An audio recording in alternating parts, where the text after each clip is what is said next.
Assalamualaikum warahmatullahi wabarakatuh. Alhamdulillahi rabbil alamin. Wassalatu wassalamu ala asyrafil anbiya'i wal mursalin Sayyidina wa maulana Muhammadin wa ala alihi wa sahbihi ajma'in. Halo teman-teman, jumpa lagi dengan saya Nurholis Makmum. Kali ini kita akan membahas mengenai tafsir ayat nubuwah, yaitu mengenai beriman kepada Nabi dan Rasul Allah Subhanahu wa Ta'ala.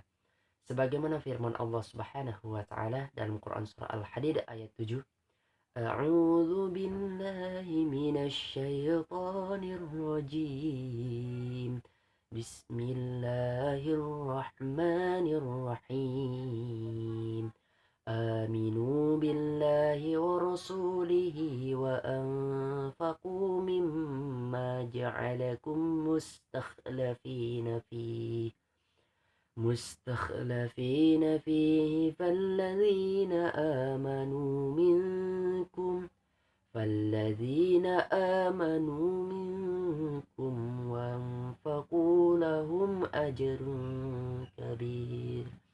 وأنفقوا لهم أجر كبير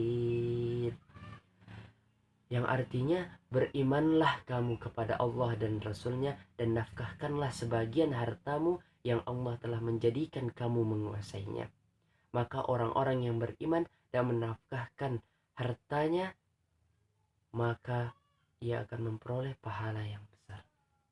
Quran Surah Al-Hadid ayat 7.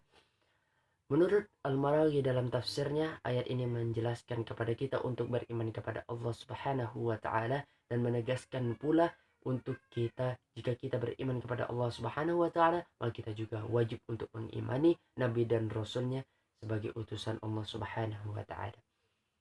Dalam perkembangannya kita sering mendengar dua julukan, yaitu julukan Nabi dan Rasul. Sebenarnya apakah ada perbedaan di antara keduanya? Ya, keduanya memiliki perbedaan yang cukup mendasar, di mana julukan Nabi itu diberikan kepada seseorang laki-laki yang mendapatkan wahyu dari Allah Subhanahu wa Ta'ala tetapi tidak memiliki kewajiban untuk menyampaikannya kepada umatnya.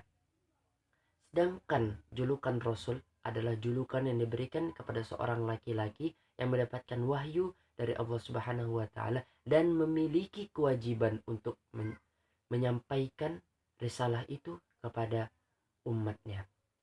Sehingga dalam proses pengangkatan seorang Rasul itu terlebih dahulu dia diangkat menjadi seorang Nabi, kemudian diangkat menjadi seorang Rasul, sehingga ia memiliki kewajiban untuk menyampaikan risalah ataupun wahyu yang ia dapat dari Allah Subhanahu wa Ta'ala kepada umatnya.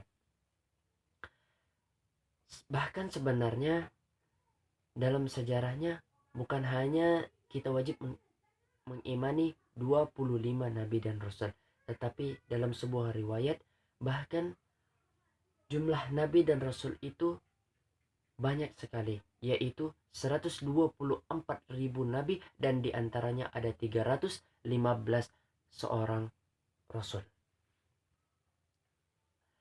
Lalu pertanyaannya, jika kita mengimani nabi dan rasul sebagai utusan Allah Subhanahu wa Ta'ala, apa hikmah yang kita dapat sebagai umatnya, sebagai hamba Allah Subhanahu wa Ta'ala yang mengimani Allah Subhanahu wa Ta'ala dan juga Rasulnya?